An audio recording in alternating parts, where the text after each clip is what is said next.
कि motivation is temporary, realisation is permanent.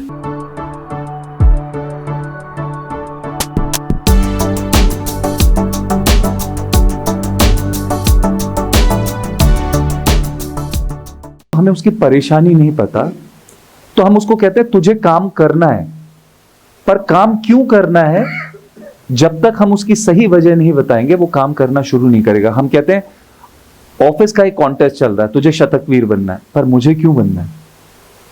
जब हम में से हर कोई ये चाहता है कि यार आप मेरी परेशानी समझो। देखिए 20-25 साल पहले प्रोडक्ट बेचे जाते थे, अब सामने वाले की समस्याओं के समाधान बेचे जाते हैं।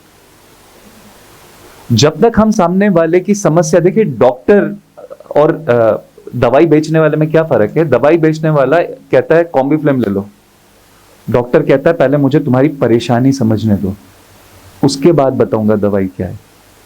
तो हमें वो अच्छा, तो डॉक्टर को इसीलिए तो ज्यादा रिस्पेक्ट मिलती है क्योंकि वो परेशानी समझ के दवाई देता है। एक दवाई बेचने वाले और डॉक्टर के बीच में से ज्यादा हम्बल नोबल प्रोफेशन किसको माना जाता है? डॉक्टर को। क्यों? क्योंकि उसको जल्दी नहीं है कि ये दवाई ले लो, दुकानदार को जल्दी है दवाई बेचने की, डॉक्टर तसल्ली से सुनता है।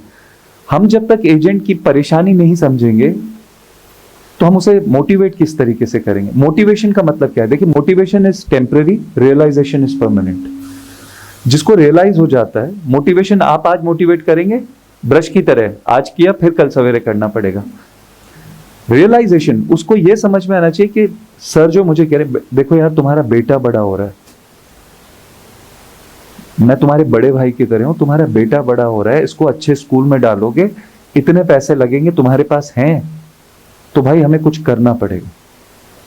आपको समझ में आ रही है मेरी बात? एक आज से बहुत साल पहले मैं एक अंग्रेज से मिला जो न्यूयॉर्क लाइफ में काम करता था। न्यूयॉर्क लाइफ लगभग 200 साल पुरानी कंपनी है, और उनका नाम था एरिक कैम्बल। उन्होंने कहा दो चीजें, एजेंट उसे बनाइए जिसके घर आप परिवार के सपरिवार खाना खाने जा सकें और जिसको सपरिवार अपने घर खाने पे बुला सकें। जब आप एजेंट के घर जाते हैं तो आपको उसकी परेशानी समझ में आती है और फिर आपको यह बताना है कि जो एजेंसी आपने दी है ये उसकी उस परेशानी का समाधान है। हम अक्सर अपनी वजह से चाहते हैं कि एजेंट काम करे। देखिए जब घोड़ा गाड़ी में होता है ना, तो जो जॉकी होता है वो ट्रॉफी के लिए दौड़ रहा होता है, घोड़े को चाबुक के डर की वजह से दौड़ना पड़ता है, घोड़े को ट्रॉफी में इंटरेस्ट नहीं होता।